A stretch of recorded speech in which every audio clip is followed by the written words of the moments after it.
né? Você esteve ontem no Morumbi, você acompanhou praticamente todas as partidas, acho que foram todas, né? Só a do Juventude que não foi em loco, né? Uhum. Do Hernan Crespo. Eu queria te perguntar, a melhora do São Paulo tem fator anímico? Porque eu fiquei pensando nisso, assim, porque o Zubeldia, ele era muito da pilha, né? Ele é aquele cara, aquela coisa, à beira do campo, não deixa ninguém em paz, nem o juiz, nem ninguém. Mas talvez o São Paulo ficou pilhado demais e não relaxou, digamos, para que os jogadores pudessem desempenhar seu melhor futebol. Mas, obviamente, a gente não dá para excluir que a mudança tática promovida pelo Crespo e talvez o protagonismo para certos jogadores, tipo o Luciano, o próprio Marcos Antônio, tudo bem que o Marcos Antônio ele saiu do time do Zubeldia por uma questão de lesão, mas a adoção e abraçar os três zagueiros nesse momento fizeram essa mágica acontecer. Mas aí eu te pergunto, de onde é essa mágica que o Crespo está fazendo? Essa mágica está mais dentro do campo ou você acha que mais fora dele nessa questão de como motivar o elenco? É, queria te perguntar e também depois, obviamente, ouvir do Ale Gisbrecht a opinião dele sobre esse momento promovido por Hernan Crespo. Ale, eu acho que o momento pelo qual o São Paulo passa nos últimos anos, ele é uma máquina moedora, né, de trabalhos. Isso não só de comissão técnica, mas acho que tem a ver também, sabe, de dirigentes e de jogadores também. Os ciclos acabam sendo muito curtos, né? Então, de desalento, de desistir de jogador, de achar que não presta, a contratação não funcionou, e que é uma coisa que não acontece só no São Paulo, acontece nos grandes clubes quando há crises, quando há períodos sem títulos e sem vitórias.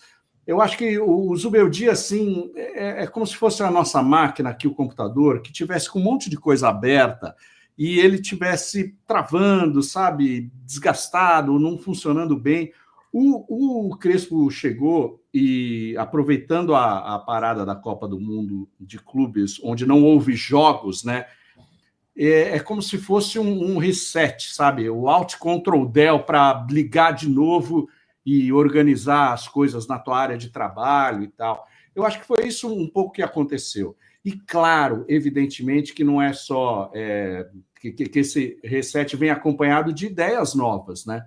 De jogadores que veem essa página em branco que está recomeçando como uma oportunidade de reaparecerem, de terem oportunidades que não vinham tendo antes, e isso dá uma animada no elenco e dá uma zerada também, fazendo, olha, o cara zerou, o cara está dizendo que não vai olhar documento, que é a idade, então os garotos também, se jogarem bem, vão ter oportunidades, os veteranos também, se treinarem bem, vão ter oportunidades, e acho que houve isso, no sentido de astral, estava muito desgastado, o Zubeldia tinha que provar o seu trabalho jogo a jogo e os resultados não vinham acontecendo.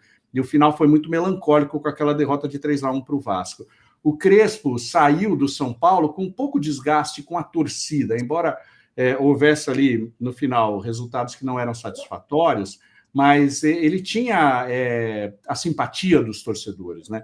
E quando ele ficou um período muito curto, um contexto diferente de pandemia e tal, com menos exposição, né, no estádio, e ele volta mais maduro, volta mais vencedor, ele tem um jeito mais acolhedor, né? Ele é mais simpático, e ele chega já com um título conquistado no São Paulo, sendo da casa. Então, eu acho que do ponto de vista do astral, dos relacionamentos, isso mudou, e ele traz algumas mudanças táticas e de peças que funcionam.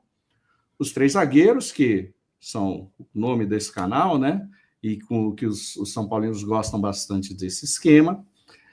O Ferrarese se firma pelo lado direito, alguns jogadores sobem demais de produção. O Marcos Antônio, que vinha antes da lesão jogando muito bem, sendo importantíssimo no meio-campo, volta a atuar muito bem, e o Bobadilla cresce, jogador que vinha até com especulação de ser negociado, né?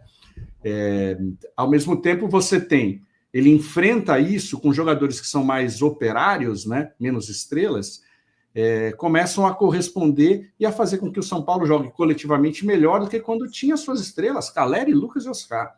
Isso é um grande feito, porque é um time que perde, ao mesmo tempo, Lucas, Caleri e Oscar, cara, é muito difícil que não despenque, né? Ainda mais com um elenco muito curto. E esse novo ambiente, com a subida de produção desses jogadores, o Ferreirinha volta a fazer gol, e com a liderança do Luciano, né, acaba trazendo e conquistando e funcionando coletivamente como um conjunto muito eficiente, principalmente nos 4 últimos jogos, né? Vamos excetuar contra o Flamengo, que é o líder do campeonato, né? Até a gente hoje, esses resultados, eles iluminam até a derrota diante do Flamengo, né? Infelizmente foi o primeiro, e até o Crespo dizia, Primeiro jogo, né, Mal? É o primeiro jogo. E depois São Paulo vai muito bem contra o Bragantino, aquele empate, e passa ali a conquistar as 3 vitórias, chegando nessa segunda-feira. Para mim, eu entendo o jogo contra o Corinthians, foi muito bom, mas a maneira como o São Paulo ontem só tomou o gol porque foi uma falha ali de rebote, porque era para esse jogo, era tranquilamente para ser 4-0 para o São Paulo, sabe? Então, eu acho que tem aí uma conjunção de fatores que envolve a competência da comissão técnica, competência de alguns jogadores que subiram de produção e o sumiço da direção.